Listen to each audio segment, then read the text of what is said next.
In this case, I mean, Saints would be at the Super Bowl. If the refs made the right call, the Saints would be playing Sunday.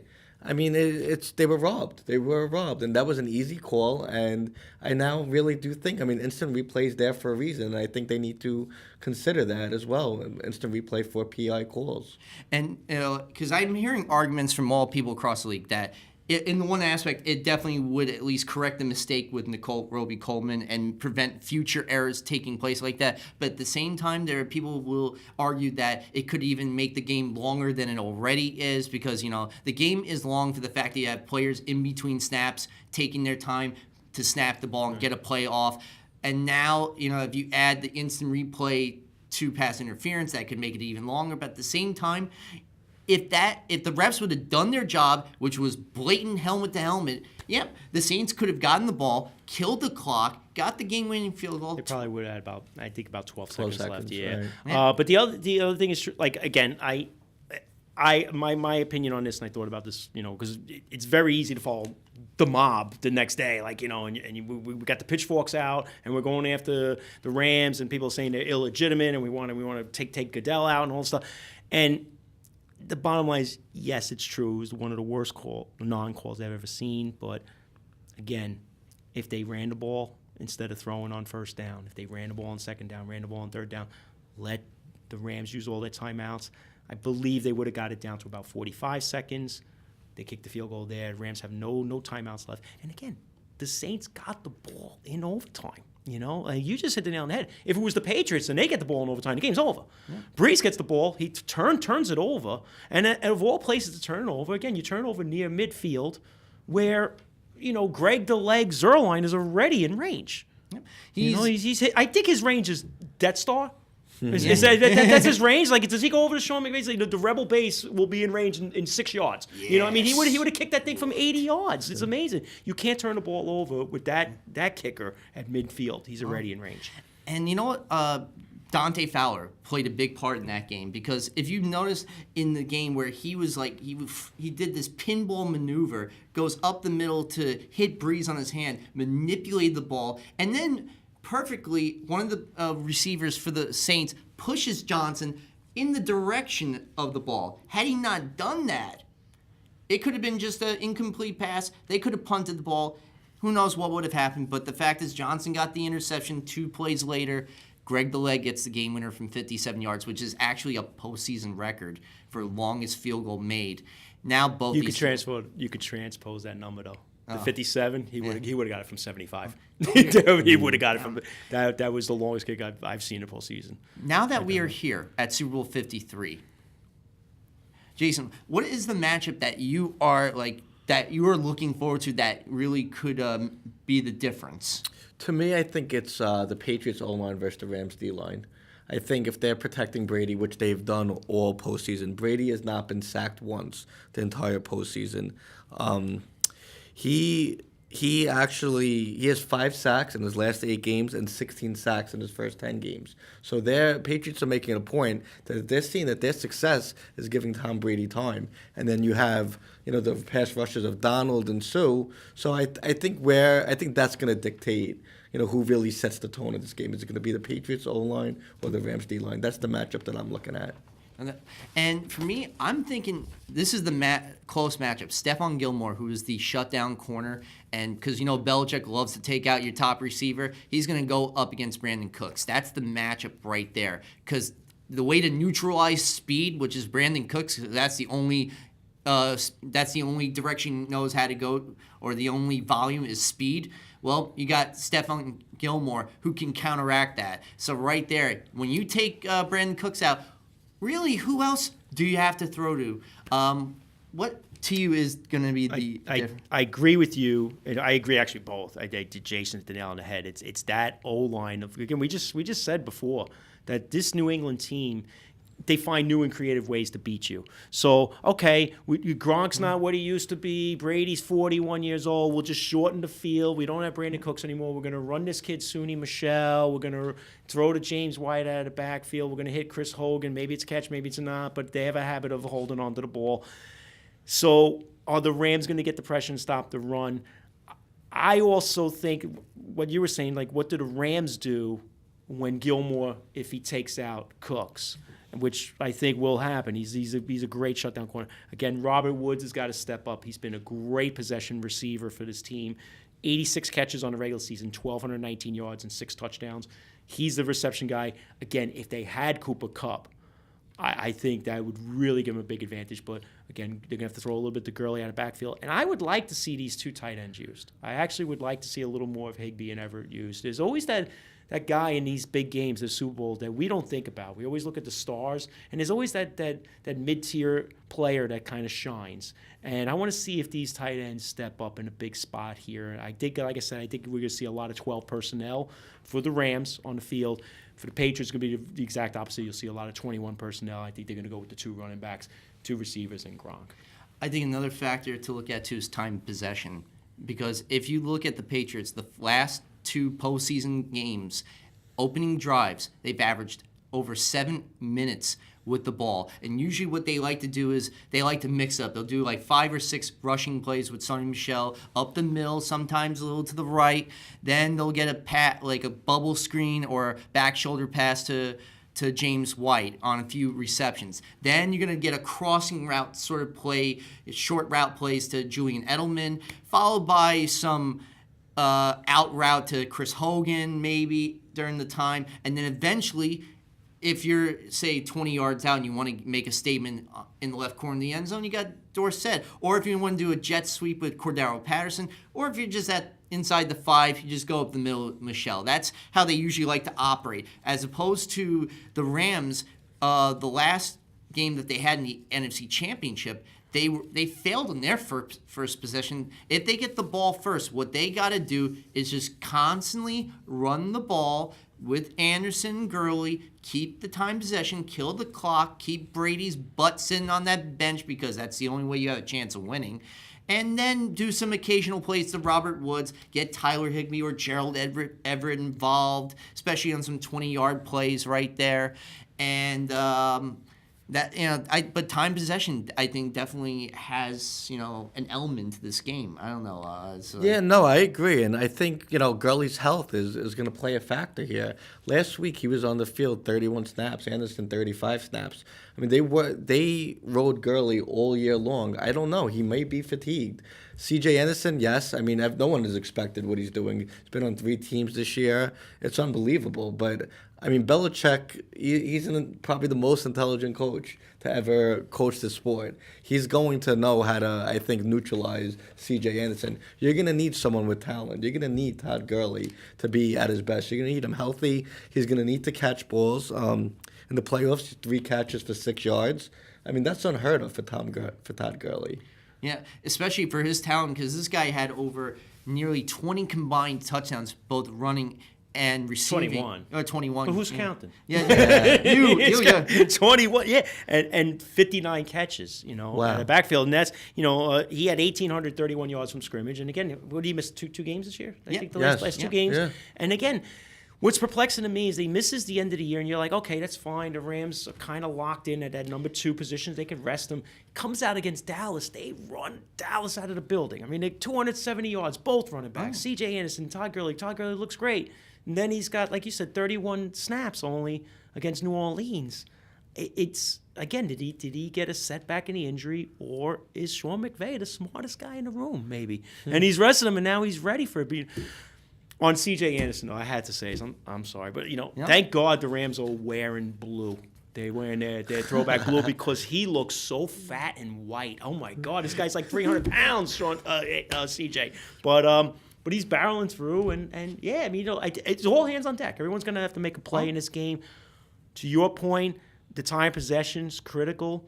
I said on defense, the Rams, because, again, if I'm Sean McVay, I don't want to lose this game by having Tom Brady, 7 yards, 7 yards, 7 yards, slice, death by a million cuts. I'm rushing 3 guys. I'm rushing my 3 best. So it's, Donald, Sue, Brockers, put 8 back. And when I mean 8 back, I don't mean 8 back. I mean 8 like 3 yards back, 4 yards back, and just knock them out off the line. You know what? Make them earn it. If they get by you, if Philip Dorsett gets deep, and Brady throws that deep pass, and he get a 60-yard touchdown, fine. don't be afraid to give up an early score because you're putting your offense on the field, and that's what we want. We want if I'm the Rams, I want my offense on the field, and I want Brady on that sideline. Speaking of neutralizing Julian Edelman, if you are the Rams defense, do not hold your safeties back. Bring them further in. Don't make the same mistake the Chiefs did in the AFC title game. You got to bring them in. Do not give them a clear open box area where Brady can be like, okay, boom, right down the middle. Because you're not getting to him. It's just he gets the ball out in two seconds. It's not getting to him. I think Donald could get a sack or Sue could get a sack, but I think it's going to be a coverage sack. I think it's going to be if you have 8 guys back and if you can hold. I mean, but again, Brady's not going to hold the ball that long. He's going to get it out so fast. They can't. They were talking to Bosa in the Charger game, and even Bosa was saying, he goes, I'm trying my best. I just can't get to him in time. He's getting it out in 2 seconds. I can't come from the edge that quick. I think another thing too is third down conversions. That's all. That's going to be third, especially the Patriots' ability to go on third down, because when they were playing the Chiefs, they had those 3 critical third downs, including the one to Gronk that Tony Romo so deftly predicted. I mean, is this the guy Nostradamus or what? He couldn't do that when he was playing for Dallas. Right? Yeah, he's drawing. He goes, this guy's going to chip block. Here goes Edelman. He's like, he calls it. I'm like, that guy should have a set of headphones on and be on the sideline if he's, calling all these plays. But Jared Goff, what do you think he can do in this matchup? I think play action for Jared Goff is important.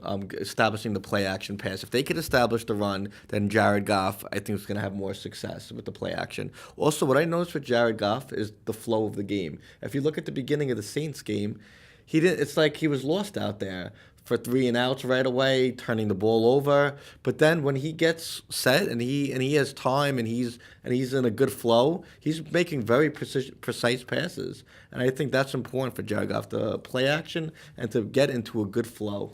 And if he doesn't have Brandon Cooks, or if that's taken out of the equation, like you mentioned, Everett, Woods, those guys are going to have to step up. Another thing to look at, too, trickery. Because we all saw last year when Philly came up with the Philly special and Trey Burton, who was actually a former QB at Florida, made that game-changing play. Which team could we see play more of the tricks in this game? I think I'm going with McVay there. I think he's a little more unconventional, and I think the Rams, with Johnny Hecker and his ability to throw the ball, we saw the fake punt, and I wouldn't be surprised if we see the Rams with some trickery. All right. And it's true because in the NFC title game, they were down 13-0. They looked like they were about to punt the ball on 4th and 4. Hecker gets the ball. He's lined up in a way that you're like, oh, wow, wait a minute. This is not your typical punting formation. No. All of a sudden, he gets the ball, throws a 12-yard pass Sam Shields. Later, of course, Goff, I believe, ran the ball, and they were able to get their first score of the game, and they were down 13-7. Had it not been for the trickery then, the Saints would be in the Super Bowl and not the Rams. So right there, it's good that you meant, and you have, of course, Greg the Leg. That's another thing. Gostkowski or Zerline, who would you rather have as your place kicker? That's also something that I think both teams are going to feel that this is a strength of theirs, and it's true. I mean, both kickers are probably top 5 in the league. I think you could throw in Harrison Butker in there as well. Just the numbers, by the numbers, I mean, Zerline on the year was 27 of 31 field goals, and Gostkowski was 27 of 32. So Zerline is 1 field goal better than him as a percentage, but Zerline does have the advantage from 50 and beyond. He's 4 of 6. Gostkowski's 2 of 5. Gostkowski's a little older. Maybe the legs getting a little, maybe a little soft the leg. I don't know. But again, Zerline, like I said, I'm not joking. His range is Death Star. I mean, really, he can kick it to Alderaan. I mean, so I guess I want Zerline in that, but again, I'd be confident if I was Belichick with Gostkowski. I mean, he doesn't miss either. He's pretty automatic. I would say with the Patriots, Belichick's more likely to go for it on a 4th and 1 on the 35 where the Rams might kick. I was surprised when Rams they kicked that field goal even when they were 4th and going to 1. I think I've seen McVay with a different approach in the playoffs. He's been a little more conservative, and then Belichick, I think, has actually been, he's a little more riskier in his play calling in the playoffs. Yeah, it'd be interesting to see what happens now in this game. Right. Is the big game. And again, if you're Belichick, you can get as risky as you want. You've already been to this game 8 times. I mean, so I mean, why not, right? He's like, if I lose, so I'm 5-4 now instead of 6-3. And with Belichick, when others are playing checkers, he is playing chess with his opponents. I'm saying this guy doesn't think just 10, 20 steps. He's thinking 100 steps ahead of his opponents, always creating in his mind, okay, if we do this, maybe we can do that. Or if the other team does this, we'll do that. He is probably the best at adjusting his team to different situations. So that's the thing about Belichick. I think, honestly, he's the trickster more than McVay is. I think he will be the one dialing up a few plays that we've never seen before. I would not be shocked to see Edelman on a pass, let's say, to Sony Michel in the end zone. I think we might see a Philly special with the Patriots. I don't know. As long as they don't throw it to Brady again. Yeah. He can't catch it. Oh, no. Foles caught his. Right. Brady, that was pathetic to watch it even, know. But Foles, like you said, that was classic. Burton to Foles, that was brilliant, last year. And the other person we need, Aaron Donald. Aaron Donald is that once in a generational type pass rusher who held out. That was the other thing about the Rams. We didn't even know if the guy was even going to play. He was holding out for a better deal. When he finally got his king's ransom of a contract, he lived up to every cent of it, including getting 20.5 sacks, which is, by the way, the most for a defensive tackle. He's the best pure 5 technique DT we've seen in a long time. And maybe if he's the type of guy that can command 2 or 3 guys trying to get to him, that could open up for the rest of that defense possibly in this game right here. Yeah. That's, and now, because, it's Super Bowl weekend, it's not just the game though. Tomorrow night is the biggest, since we're in award season, the NFL honors. MVP, I'm saying it, and I don't know if, I think You're going to say it. Patrick Mahomes. I knew you were going there. Yeah, I think, 50 touchdowns, 5,000 yards, second person to it, deserving it.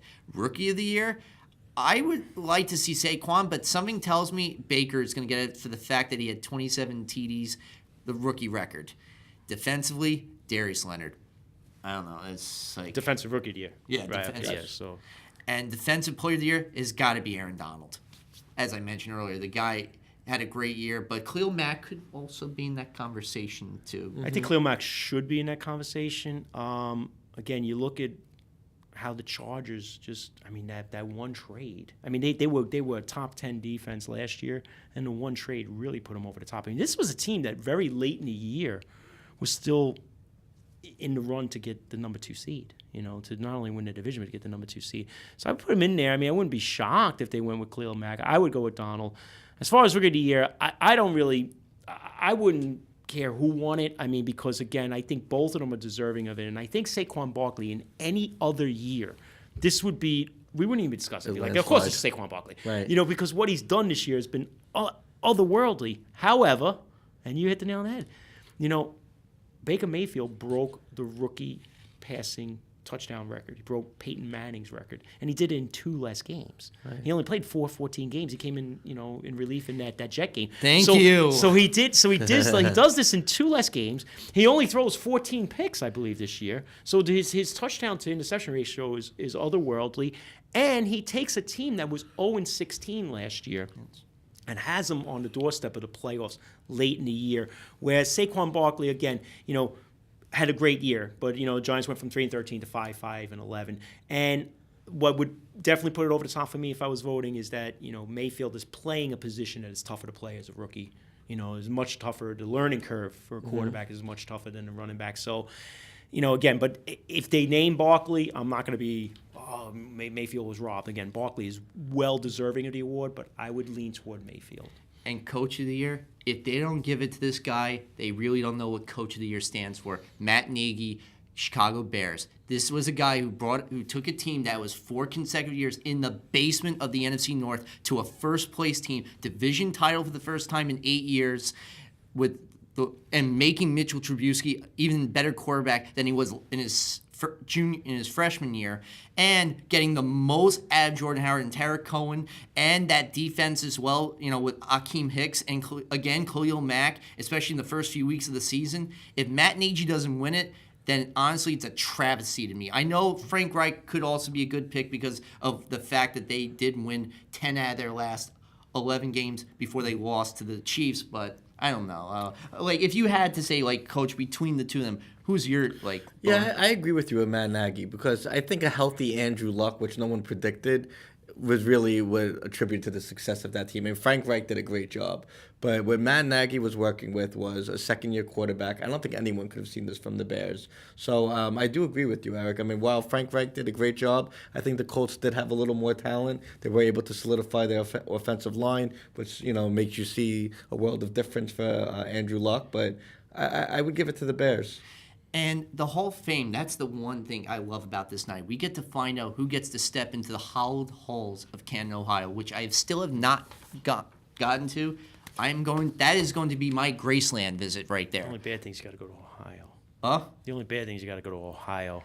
Oh, I hope LeBron James gotta didn't go to hear you. Ohio. I know. To the Hall of Fame. Like, it can't be like, like if you wanted to go to Hockey Hall of Fame, you go to Toronto, but that's kind of a cool hip city, but you got to go to Ohio. Oh, Ohio has a lot of things going. Why are a lot of these Hall of Fames, even like, Baseball Hall of Fame? I love the Baseball Hall of Fame, but Cooperstown, outside of Hall of Fame, there's nothing else to do there. It's like they put it in the middle of nowhere, Fishing? You gotta go to a log cabin, Yeah. We had a good meal, the family and I, when we went up there. Yeah. I don't even remember the name of the restaurant. It was right on the water. It was a nice little restaurant there. Who's your first picks to go into that hallowed hole? We're gonna start with Jay. You got to go with Tony Gonzalez. I mean, he's probably the best tight end of all time. I think he's a unanimous vote. He's a beast. I'm saying Tony Gonzalez. Tony Gonzalez is automatic. I said just give him the jacket. He should have got the jacket last year. Just just give it to him early. Him and I would say Ed Reed. To me is an automatic.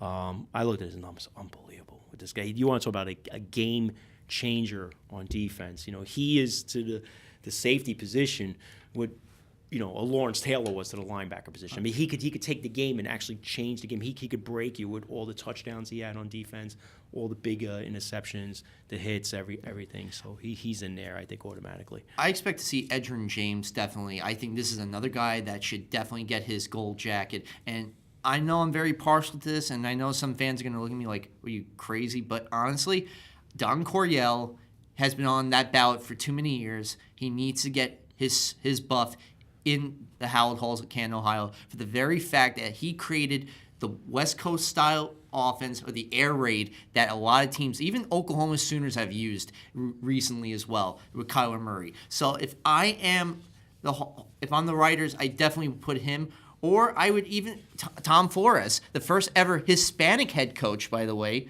to win not one but 2 Super Bowl championships. So it's hard to win one, but to get 2 Super Bowls or even more, that's something. And Tom Flores was a revolutionary for his time, especially working with guys, like Jim Plunkett, who is not easy, but man, was he a great QB in his day. Darryl Monica is another one that was great too in his time. But now that we're where do you stand on? So like we get into.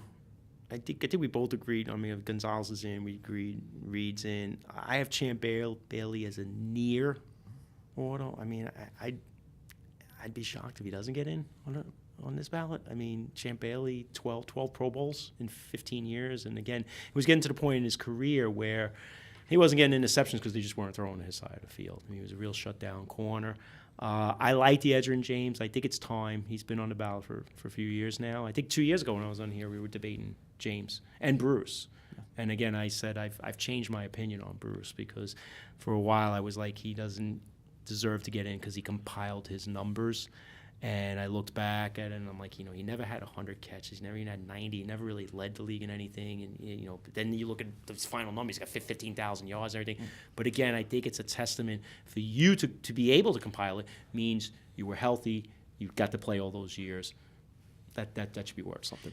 Now we're coming up to the last 5.5 minutes of the show. You know what time it is, folks. It's pick time. All right. Jay. Who are you going with for this year's Super Bowl? I think it's going to be a good game. I think it's going to be a close game. But I cannot go against Belichick and Brady. I can't. Brady's the GOAT. Belichick is a genius. They lost last year. I think Brady's got something to prove. I think, everyone feels like his time's over, but he's already, again, stated that he wants to play next year. I think he is going to win this game for them. I think it's going to be a close game. I'm going with 28-24 New England. All right. I like that. I definitely like it because I think it definitely will be a close game. Sean, who are you picking? Here's my analysis. All right. I thought about this, and I went back and forth with this. I'm still going back and forth. But again, we've mentioned what I think the Rams need to do, and I think they need to be very aggressive on defense. Don't be afraid to get into a track meet with the Patriots. You can beat them in a track meet. You can. So unless you're going to do what the Giants did and put your 4 down linemen down and beat them with the 4, and the Giants were able to do it twice, but I don't know if the Rams can do it because, again, you mentioned the Patriots' offensive line this year has been playing outstanding. And Brady gets rid of the ball too fast. So get into the track meet is fine. Philly got into the track meet and they outscored them. So maybe they do that. So and they can't settle for threes. Again, near the end of that Saint games, they had 3 drives near the end of the game where they settled for 3. If they're settling for threes and Brady gets down on your end, they're getting 7s. They're getting Rex Burkhead, they're getting Sony Michel, they're pounding the rock in. So get into the track meet. Don't settle for threes. So my bold prediction is, listen, Sean McVay plays this game too conservatively because he doesn't listen to me. Because even though he's 33 years old and in his first Super Bowl, I know just as much as him. I'm just as much of a savant, so he should listen to me. But he plays it too conservatively. Tom Brady does what he does. He gets a late second, ties the game. They actually lose the coin toss in overtime, which never happens. And then the Rams go down the field, and ironically, the guy who gets the big bomb, former Patriot Brandon Cooks, and then Todd Gurley finishes off, and the Rams win. No, that's not my prediction. That's the joke one. What's really going to happen is Brady is going to carve and dice them all up. We're going to watch the game, and we're going to wait for the commercials. You're going to get your second serving of nachos. Brady's going to have those typical 7-minute drives. Goff's going to try to come back. He'll have a late game turnover. Again, this guy fumbled the ball 12 times this year, too. We didn't mention that. And I got the game a little further than you do. I got the Patriots 35-24. Oof. Folks. And I hate to say that. I've been wrestling with this. I thought I had my decision earlier today, but I've been going back and forth on who should take away Vincent Lombardi's trophy. And, whoever wins will join a great class, of course. And if the Patriots win 3 out of the last 5, that's amazing right there. For the Rams to win their second franchise and the first for the city of L.A. and since the L.A. Raiders did it, that would be something right there too. The one factor that has to come into play is, of course, the Rams. As I mentioned, they have to constantly run the ball, and they have to come up with some exotic blitzes and not give Brady a whiff of what they're doing, which is never an easy thing. And a lot of confusing plays and taking Edelman out of the equation, bumping him at the line of scrimmage, throwing off his routes. But then again, we're talking about the Patriots here. Look at what they have. So even if you do that to Edelman, Gronk could actually have a game right there. Not just blocking, but he could receive at points in the game. You have Chris Hogan. You got the jet sweeps of Cordero Patterson. You have a lot of factors. James White. And you got James White, who's been responsible for 2 reception records in the postseason, including 15 against the Chargers. So, folks, I'm going with the New England Patriots to win 27-24. Yes, I think it's going to be that close of a matchup. And I think I'm covering, though. I definitely 2.5 spread. I have them, and not only that, I think what's going to happen is the Rams will go up with they're going to give too much time on the clock to Brady, which is always a mistake, and the Patriots are going to make them pay. Game-winning touchdown will be Sony Michel. All right. We all went Patriots. I can't believe it. I know. Well, Jason, I'm here. Thank you for joining me tonight. Mr. Sean Dennis, thank you for joining me. Thank you. And if you want to see if our predictions are right, watch Super Bowl 53, Sunday, February 3rd, 6:30 on CBS with Tony Romo, Jim Nantz, Michelle Tafoya calling the game, and watch the NFL Honors on Saturday, February 2nd with Steve Harvey hosting. And for all the hardworking men and women at CTV, for Mr. Kenny Graham behind the booth doing what he does best, We're going to see you here next week for the season finale on CTV. Good night. Peace and love, and some good football. Enjoy the game. Enjoy the game, everybody.